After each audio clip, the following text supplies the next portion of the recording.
As ruínas da glória, de Fagundes Varela, voz Iba Mendes. A pouca distância da cidade de São Paulo, a um lado da estrada que vai para Santos, havia um pequeno botequim, ou para melhor dizer, um desses estabelecimentos que os franceses chamam cabaré, destinados propriamente para beber e palestrar. Era seu dono um alemão que há mais de 20 anos se achava no Brasil, homem de 50 a 60 anos, rubro, corpulento, porém fleumático como são quase todos os filhos dessa bela terra de Schiller. Por uma noite do mês de outubro, achava-me eu e 2 amigos nesse botequim.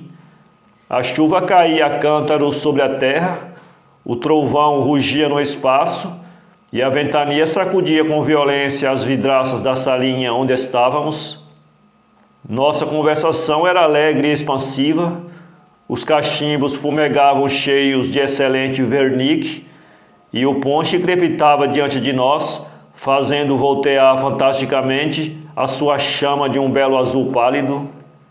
Tínhamos por costume, eu e os meus 2 amigos, passar o dia todo em casa e a sair à noite à busca de aventuras, como dizíamos. Líamos nesse tempo fervorosamente todas as obras sombrias e exaltadas que aviventavam a imaginação e povoam a alma de quimera e sonhos irrealizáveis. Semelhantes ao herói da Mancha, nosso cérebro tinha se embebido dessas ilusões sinistras e o contínuo excitamento da imaginação nos acostumava a viver em um mundo de visões e fantasias.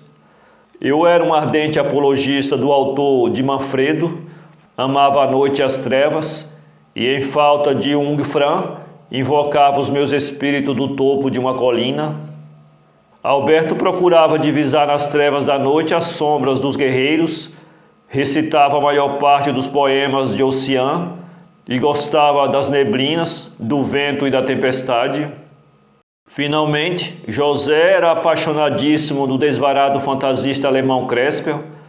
Denner, Trabatio e o medonho Copélius, de contínuo estava a seus olhos entre círculos de chama avermelhadas, como ele dizia. A trindade era perfeita, pelo que se vê. Conversamos alegremente, disse eu. Tínhamos bebido nossa boa quantidade de ponche e depois de muito palestrar, dispunhamos-nos a sair. Vamos, dizia Alberto de pé no meio da sala. Vamos, repetimos nós. Porém, vejam, senhores, disse-nos o alemão do seu canto, a chuva continua cada vez pior e é uma temeridade. Qual temeridade? Por algumas gotas de água no lombo não nos devemos amedrontar. Vamos-nos embora. Acendemos os cachimbos, disse José, e partamos sem demora. Dito. Nesse momento a porta abriu-se, uma rajada de vento entrou pela sala e o vulto apareceu no limiar. Quem está aí? Gritou o alemão. Eu, respondeu uma voz rouca, e o homem entrou para a sala. Sua figura era alta e magra, seu rosto macilento como de um cadáver, seus movimentos pausados e lentos. Sobre o nariz curvo como um bico de um abutre estavam acompanhados uns óculos azuis, através de cujos vidros se viam brilhar os olhos 2 carbúnculos. A boca era fina e cerrada, a barba lisa e pontiaguda. Não sei o que havia de frio e tumular naquele homem que nos impressionou.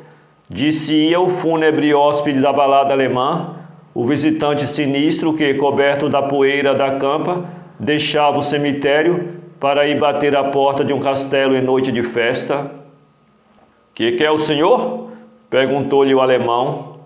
Velas e uma garrafa de vinho, respondeu o desconhecido, depositando o dinheiro sobre a mesa. Depois voltou-se e principiou a contemplar-nos atentamente. Palavra que o seu olhar me derramava uma sensação inexplicável pelo corpo. Era como a lâmina de um florete que me ia tocar no coração. A voz do alemão veio tirá-lo da sua contemplação. Eis aqui o que pediu, disse ele. O desconhecido tomou as velas e a garrafa, pô-las embaixo do capote e saiu. Quem é este homem? Perguntei ao dono da casa. A falar a verdade, não sei. Há perto de 1 ano que ele anda por esses arredores, aparece várias vezes por aqui e tenho ouvido dizer que se hospeda nas ruínas da glória. Nas ruínas da glória, exclamou José. Sim, é talvez um mendigo ou vagabundo. A propósito, disse Alberto, vamos às ruínas da glória. Este sujeito me interessa. É uma dessas personagens ofimânicas que promete um belo romance. Há aquele tipo todos os requisitos para um livro de lenda, talvez um Castil belga de Victor Hugo. Vamos à glória? Está dito. Vamos descobrir o ninho desta ave noturna, vamos? E nós nos levantamos a um tempo. Alguns instantes depois estávamos na estrada e caminhávamos em direção às ruínas da glória. A glória foi antigamente um desses templos vastos e sombrios que nos países cristãos muitas vezes só encontrasse longe do bulício das cidades, no seio das montanhas, nas planícies ou nas margens dos rios. Não era propriamente um convento, um mosteiro, porque nenhuma ordem de monges habitara aí. Porém, ao lado da igreja, os grandes salões, os corredores prolongados, os quartos, as celas, não tinham sido feitos por luxo ou superficialidade. Dizem que havia ali, noutras eras, um seminário onde os moços que desejavam seguir a carreira eclesiástica se recolhiam e estudavam, dirigidos por um bispo santo e ilustrado que aí morava. Poucas ou nenhumas são as informações que tenho a respeito da glória. Mais tarde, com a morte do bispo, o seminário desfez-se e a habitação ficou deserta.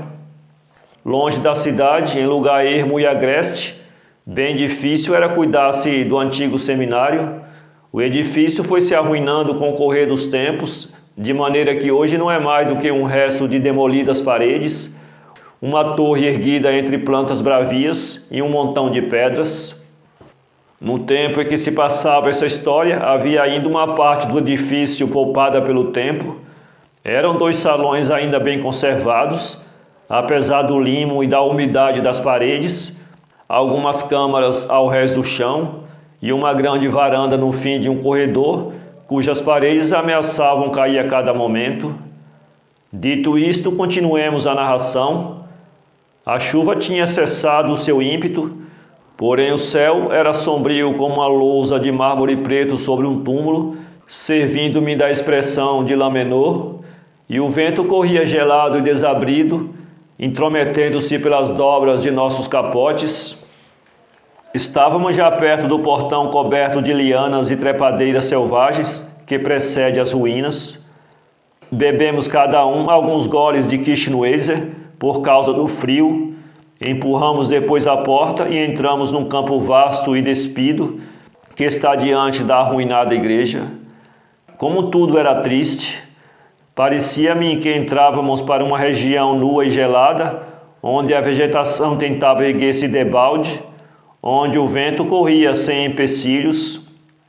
Lá no fundo, por entre as brumas da noite, a torre erguia-se muda e silenciosa como um imenso fantasma. Os vultos confusos das árvores desenhavam-se por detrás dela, agitando-se ao vento da tempestade. De quando em quando surgia uma chama esverdeada, parecia lamber as ruínas e depois desaparecia. Atrás vinha outra, depois outra tossia-se, girava e também se esvaicia para dar lugar a novas que se erguiam.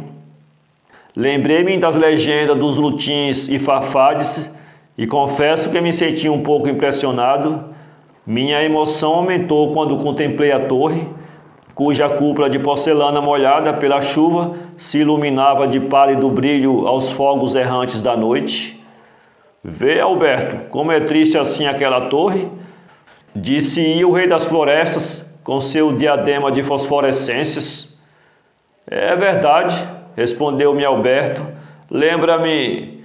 E o meu amigo começou a recitar aquela balada de Goethe, intitulada Der König. A poesia era triste e funérea. Quando Alberto acabou de recitar, todos estávamos trêmulos e impressionados, olhávamos uns para os outros receosos, e depois transportávamos os olhares para a sombria torre que se erguia ao longe, e na sua tenebrosa mudez pareceu ter se vestido com toda a majestade sinistra do rei dos Aunes. Para diante, gritou José, e nós nos encaminhamos para as ruínas. Ao chegar junto delas, uma coruja ergueu-se arrebatada e foi pousar piando lugremente sobre as denegridas muralhas. Mal, mal, murmurou José. Paramos. Estávamos junto ao vestíbulo. Então, ninguém entra? Perguntou Alberto. Eu e José ficamos quietos e mudos. Ah, tem medo? Pois eu vou.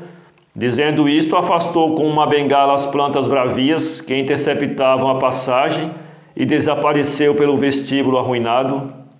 Nós ficamos algum tempo a olhar um para o outro. Depois José me disse: ele volta já, eu o conheço. Vendo que o não acompanhamos, não terá ânimo de continuar. Depois de esperarmos algum tempo, como Alberto não aparecia, eu disse a José: vamos, que diabo de medo tens tu? Espera, retorquiu-me ele. Deixo-te só se não vens, e adiantei-me para o vestíbulo. José seguia-me. Passando o vestíbulo, subimos um pequeno degrau de pedra. Um corredor frio e tenebroso apresentava-se diante de nós. José parou. Ah, tu não entras? Disse eu. Espera. E enfiei-me pelo corredor. Meu companheiro deu um salto e uniu-se a mim. Seguimos pelo corredor adentro. O ar era bramido e de um cheiro estranho. O chão escorregadio. As trevas cercavam-nos profundamente e nós caminhávamos tateando. 3 minutos tínhamos talvez andado, quando pelo ar mais frio e desembaraçado, por esse zunido agudo e contínuo que julgamos ouvir no silêncio, percebemos que estávamos em um salão. Então eu parei, José segurou-se a meu braço. Fiquemos aqui, disse eu, gritemos por Alberto. Há já bastante tempo que nos deixou. 3 vezes repetimos, gritando o nome de nosso amigo, e nossa voz retumbou lugremente pelos desertos recintos. Os morcegos agitaram-se no ar, batendo as longas asas, porém ninguém respondeu. E chamamos novamente por ele. Alberto! Alberto! Mesmo silêncio. A noite era fria e tempestuosa. As aves noturnas piavam dolorosamente, porém nosso amigo não respondia. Uma ideia sinistra passou-me pela cabeça. Vamos para adiante, José, vamos para adiante, repetia aceleradamente. Então principiamos a errar pelas trevas.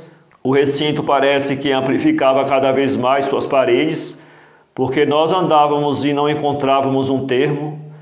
O chão era úmido e escorregadio.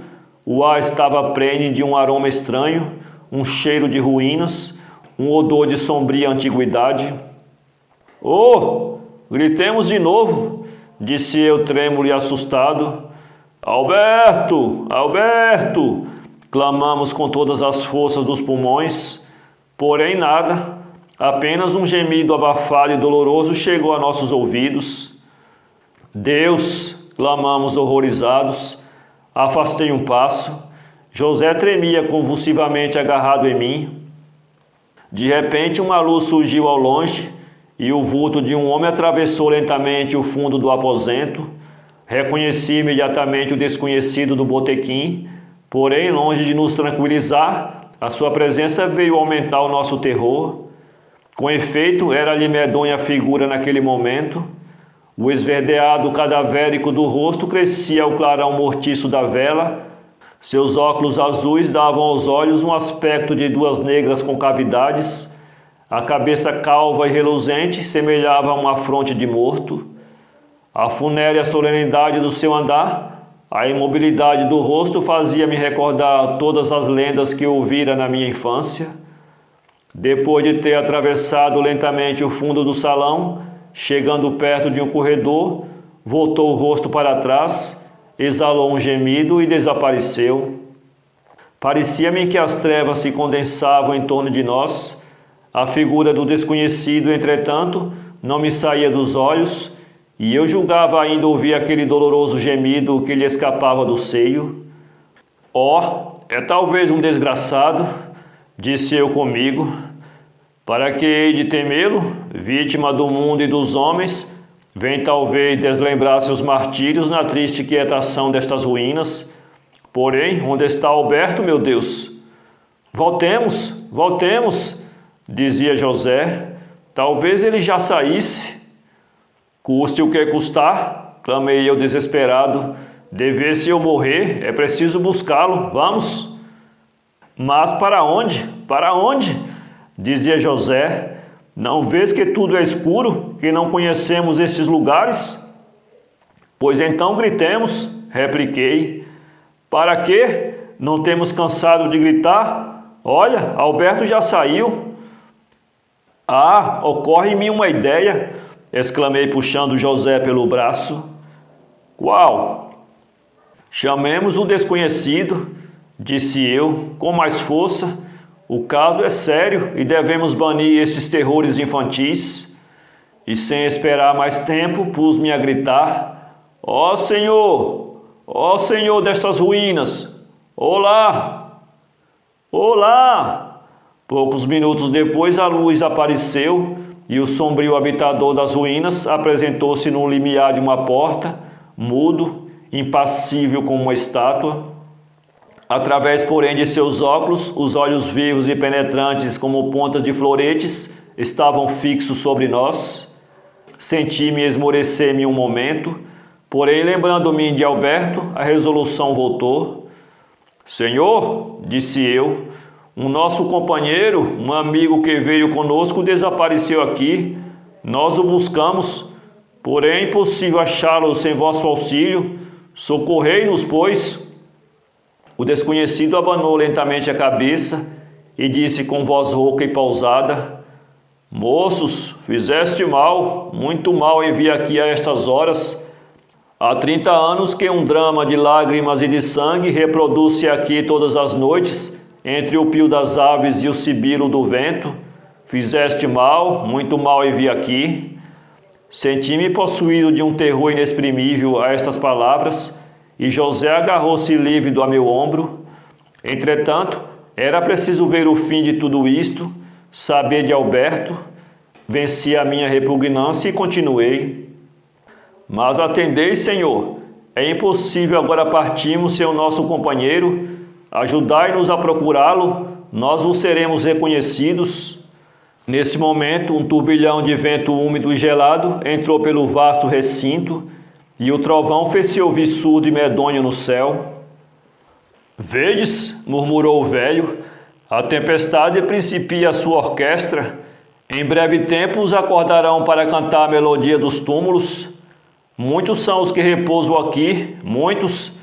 Entre eles há 20 anos que minha filha dorme no seu leito de pedra, vestida ainda com as suas roupagens de noiva e a sua coroa de ciprestes. Tenho chorado lágrimas de sangue, tenho me arrebentado em soluços há 10 anos sobre os ladrilhos de sua sepultura, para que ela me diga uma dessas palavras ternas e doces que repetia outrora nos braços de seu noivo, para que ela me perdoe, porém tudo é baldado. E o desconhecido calou-se. Eu estava impressionado, não mais de terror, porém de uma tristeza sombria, de uma compaixão sem termos. No entanto, a tempestade crescia e o vento uivava dolorosamente nos arvoredos lá de fora. Bem, disse o desconhecido lentamente do vão da porta, vamos procurar o vosso companheiro. Quero que saias o mais depressa possível. Vamos. Começamos a então errar pelos aposentos sombrios do arruinado edifício. Adiante ia o desconhecido com a vela na mão, lento e pausado. Eu o seguia. José era arrastado por mim, lívido e convulso. Depois de termos atravessado em vão alguns aposentos e corredores, depois de havermos gasto talvez um quarto de hora nessa sombria procissão, Um gemido doloroso e pungente, como partido de um leito de morte, chegou a nossos ouvidos. Meus cabelos se eriçaram. José deu um grito e puxou-me para trás. Oh, murmurou o velho, é do leito dela que saiu aquele gemido. Sim, porque é aí que ela dorme. Oh, deve lhe doer muito a ferida que tem no seio, que verte continuamente ondas de sangue, muito. Assim falando, caminhou para o lugar de onde partira o gemido. Era no fundo de um pequeno aposento, de uma porta que dava para um jazigo. Chegando aí, ergue a vela à altura da cabeça para melhor ver. Por detrás dele, mergulhei ávidos olhos no jazigo. Um homem estava de bruços no chão e sua respiração soava estrepitosa. Recuei um passo. Aproximai-vos, aproximai-vos, vinde vê-lo, é o vosso amigo. Através dos frios ladrilhos, que segredo não terá ele murmurado à minha filha? Cheguei-me de novo e contemplei atentamente o vulto. Era Alberto, não havia duvidasse. Tomei-o nos braços, ergui-o, estava lívido e banhado em suores frios. Seus dedos crispados pareciam cerrar fortemente alguma coisa. Alberto! Exclamei, procurando pô-lo de pé. Ele abriu os olhos, correu-os em torno, desvairado, como se procurasse alguém, e depois tornou-os a cerrar, exalando um suspiro. Ajudai-me a levá-lo, disse eu a José, e saímos. Poucas horas depois tínhamos conseguido chegar a casa. Alberto ressonava febril em seu leito. José tinha ido ver o médico e eu velava o doente. 3 dias tinham decorrido depois dessa noite sinistra.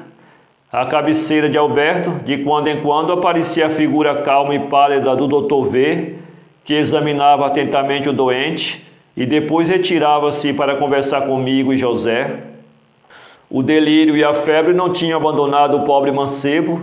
De contínuo, no seu desvarar, ele repetia palavras suplicantes, parecia invocar uma personagem desconhecida. Depois supunha apertar no seio alguma imagem querida e, encontrando o vácuo, caía desmaiado sob o travesseiro. Dessa noite fatal, uma impressão profunda tinha me ficado na alma. Aquele velho estranho, suas palavras fantásticas, tudo estava vivamente gravado em minha imaginação. José estava ocupado. Alberto, livre um momento de seu delírio, parecia dormir. Aproveitei a ocasião para conversar com o Dr. V e ver o seu modo de pensar a respeito de todos esses fatos extraordinários. Era o Dr. V um homem de 50 anos. Sua mocidade tinha se passado debaixo do céu brumoso da Alemanha, para onde o mandara seu pai estudar. Apesar de ter no cérebro um mundo de inteligência e de conhecimentos, o Dr. V tinha um modo de pensar estranho e admitia as crenças as mais absurdas. A Alemanha é o país das alucinações da inteligência, disse Gerhard Nerval. Dos abismos da ciência germânica partem vapores que atordoam o espírito. O doutor tinha se embebido de todos esses sonhos nebulosos, de todos esses sistemas extraordinários de excentricidade que povoam a terra de Chile e de Goethe. Muitas vezes ouvi eu o som da rabeca gemedora de Crespel, dizia-me ele, e o eco dos sinos de cristal debaixo do sabugueiro. Kleinsack é uma realidade na Alemanha, e os copélios encontrei-os aos centros. Bem, doutor, disse-lhe eu, depois de haver ainda uma vez contado a história da noite das ruínas, dizei-me francamente o vosso modo de pensar a respeito disto. Não julgais que em todo esse drama há alguma coisa além do túmulo? Quem sabe? Murmurou o doutor, limpando amorosamente os vidros dos óculos com o lenço de assoar. Quem sabe? Porém, dizei-me, a aparição dos espíritos não repugna a razão? Não é contrária à ideia de bondade e justiça que depositamos em Deus? A crença no mundo tenebroso, respondeu-me o doutor, tem existido em todos os povos, em todas as gerações. Santo Agostinho, na Cidade de Deus, o Legendre, no seu Tratado da Opinião, dizem que negar o prestígio dos demônios e dos espíritos é não crer na Escritura Santa. A Bíblia nos fala da aparição de Samuel e muitos outros fatos sobrenaturais. Seu Tônio conta que, depois de assassinado, Calígula errava em seu palácio à noite, sob a forma de uma larva gemedora. Além disto, a razão nos atesta claramente que depois desta vida haverá um lugar de recompensa e outro de punição. Ora, quem nos diz que a felicidade dos bons não será uma vida nova em um planeta de delícias, e os castigos dos maus errarem continuamente por este mundo em que viveram, até que na consumação dos séculos, quando estiverem purificados dos seus delitos, mergulhe-se no seio da divindade de que são aparências? Confesso que gostei dessa tirada panteísta do doutor. Tive sempre uma inclinação irresistível pelas doutrinas de Spinoza. Restava-me, entretanto, uma dúvida. Admito a vossa hipótese, porém dizei-me que culpa têm os vivos em tudo isto para serem perseguidos pelas sombras e aparições? Os espíritos, replicou o doutor, só vendo uma pitada de rapé. Os espíritos também são muitas vezes emissários da divindade. Ora é para punir um malfeitor que eles aparecem, ora para um aviso celeste, ora, enfim, para aliviar muitos sofrimentos. Assim aparecem os assassinos, a sombra de suas vítimas, aos virtuosos o espectro do finado que eles vem pedir orações, aos mancebos a imagem de suas noivas ou amantes, mortas na flor dos anos. Neste momento, um gemido triste e prolongado partiu do seio de Alberto. Eu e o doutor voltamos-nos vivamente para o leito do doente. Alberto tinha se solevantado no travesseiro e, com a boca espumante, os braços estendidos, os olhos inflamados e sanguinolentos, olhava fixamente para o fundo do aposento e murmurava: "Vem, vem." "Meu Deus, doutor, o que será isto? Vede como está!" exclamei eu. "Oh, dá-me um pano de tua branca vestimenta, anjos de asas douradas e diadema de luz. Leva-me contigo para o país dos sonhos eternos. Vem, porque minha alma chora de amores por ti." Dizendo estas palavras, o moço escondeu o rosto abraseado nas mãos e caiu esmorecido sobre o leito. "Vedes?" disse o doutor com voz sinistra. "Vedes? Sabe Deus só o que vai por aquela cabeça." Uma dor amarga e sem limites passou-me pela alma. Encostei a fronte sobre a mão e comecei a pensar. Seriam 11 da noite, tudo estava quieto e silencioso. Uma bugia ardia junto do leito do doente, o resto perdia-se na sombra. De repente, um calafrio correu-me pelo corpo, ergui-me pálido. "Que tendes?" perguntou-me o doutor. "Não ouviste um ruído de passos ali no fundo?" disse eu apontando. "Não", respondeu-me o médico. Nesse momento, o ruído fez-se ouvir de novo, porém mais pronunciado, mais distinto. O doutor, até ali impassível, franziu o sobrolho e levantou-se. "Por Deus, que agora ouvi eu!" exclamou, tomando a vela e dirigindo-se para o fundo do aposento. Eu o segui. Tudo estava sossegado, nada demais havia ali. Vede, no entanto, eu ouvi bem distintamente um arrastar de passos. E eu? O doutor voltou lentamente e colocou a vela sobre a mesa e pôs-se a meditar. Pensativo, sentei-me também. Alberto ressonava suarento e febril, e a vela ardia muda e silenciosa no seu castiçal de bronze. Alguns dias passaram-se depois disto. O delírio tinha abandonado Alberto, porém o moço estava lívido e descarnado, e sua razão parecia ter se abalado profundamente. Uma noite tinha o doutor V ido à sua casa fazer algumas determinações. José o acompanhou e eu apenas achava-me ao lado do doente. Depois de haver tristemente contemplado com seus olhos amortecidos, meu pobre amigo tomou minha mão e disse: "Eu sei que não me levantarei mais daqui, por isso é preciso que te conte tudo, tudo antes de morrer." "Morrer? Alberto, não digas isso!" exclamei, aproximando-se mais do leito. "Não procures iludir", prosseguiu ele.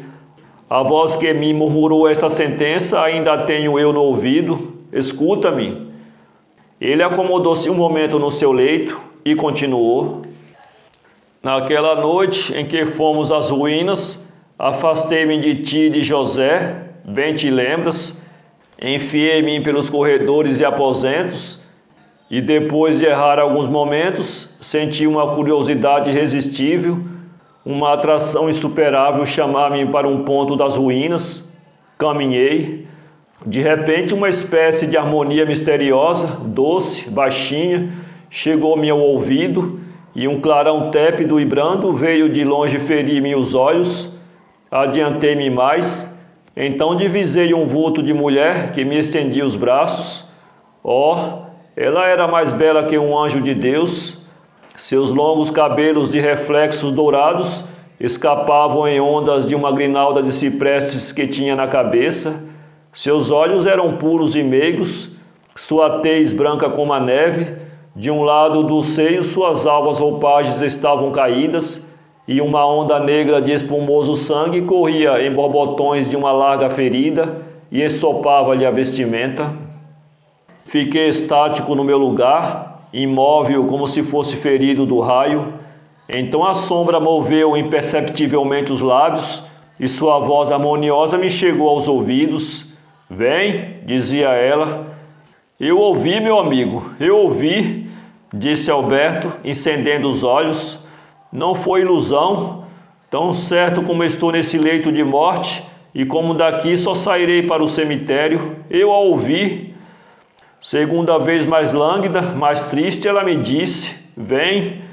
Então um calafrio de felicidade correu-me pelo corpo, minhas artérias bateram com violência e eu estendi o braço dando um passo.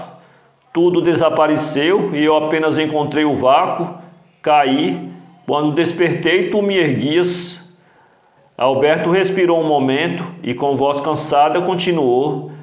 Agora todas as noites eu a vejo bela, ensanguentada sempre.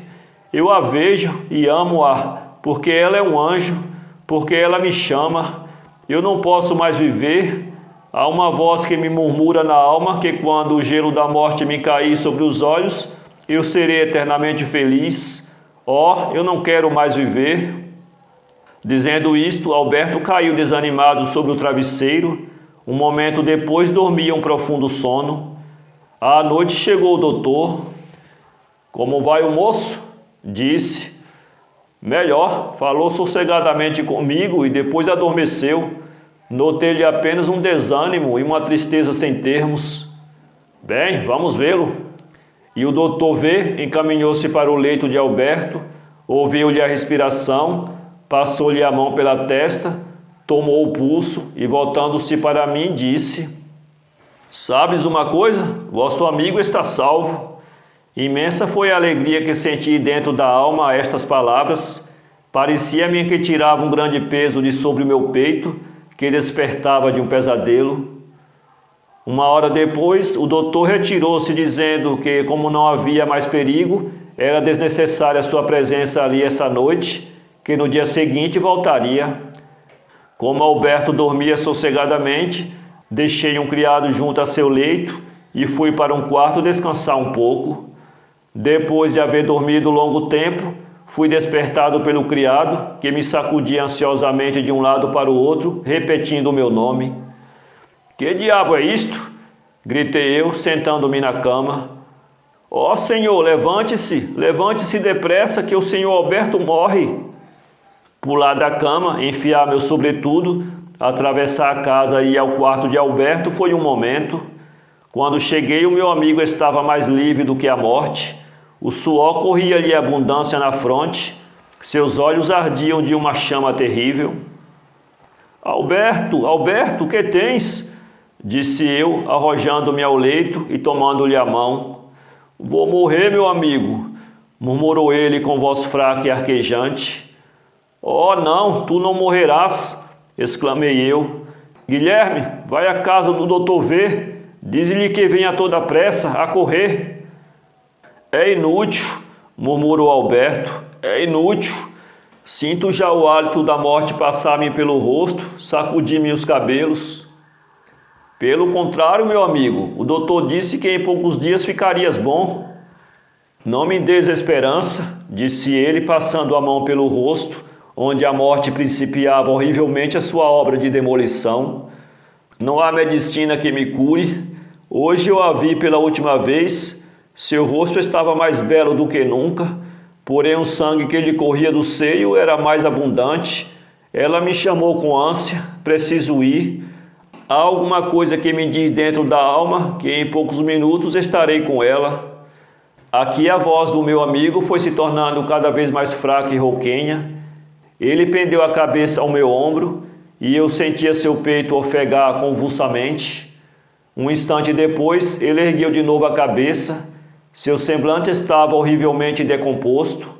Então, com sua voz triste e sumida, voz de moribundo, falou assim: no entanto, quantas saudades não levo eu deste mundo, quanta amargura não tenho agora na alma. E as lágrimas percussoras da morte, gota a gota, caíram de seus olhos.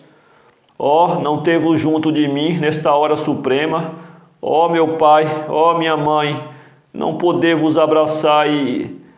Alberto calou-se de novo, sua cabeça caiu sobre meu ombro, de novo a voz dele, surda, murmurou estas palavras: adeus, adeus. Depois cerrou minha mão fracamente e pareceu descansar um pouco. Alguns minutos passaram-se e a mão de Alberto, que eu guardava entre as minhas, tornou-se gelada. Afastei-lhe rapidamente a cabeça do seio. Ele rolou inerte sobre o leito. Estava morto. Neste momento, a lamparina que ardia em um canto exalou o último clarão e apagou-se. Ouvi então um ruído semelhante ao de um vestido de mulher. Depois, uma sombra branca, lenta, atravessou diante de mim até o leito de Alberto e ouvi o estalar de um beijo sobre a face pálida e fria de meu desgraçado amigo. Depois, resvalando no ar, desapareceu a sombra. Saí doído do aposento. O dia entrava pelas janelas. Como vai, Alberto? Perguntou-me José quando saía do seu quarto esfregando os olhos. Já não existe, disse eu soluçando. Morto! Exclamou José e lançou-se desesperado em meus braços. 2 anos tinham se passado. De meus antigos companheiros, um dormia à sombra dos ciprestes do cemitério, outro tinha partido para onde não o sabia eu. Por uma tarde de estio, eu tinha ido passear ao hospício de alienados de São Paulo. Entre os desgraçados que aí viviam, deparei com um cujo aspecto causou-me uma impressão extraordinária. Seu olhar era sinistro e medonho, seus dentes cerrados continuamente rangiam como os de um animal feroz. Quem é este homem? Perguntei a um guarda que me seguia. É um ente estranho, respondeu-me um guarda. Dizem que, em um acesso de furor, deram uma facada em uma filha jovem, em véspera de casar-se. Principiou a sua loucura por fugir dos homens e da sociedade. Morou há 3 anos em as ruínas da glória. Ah, esperai! Clamei eu, contemplando fixamente o louco. Era o desconhecido. Sim, era o hóspede das ruínas, porém horrivelmente mudado. Ao conhecê-lo, todo o drama sombrio do passado passou-me pela cabeça, as lágrimas rebentaram-me aos olhos, e eu escapei-me correndo como um doido do hospício dos doidos.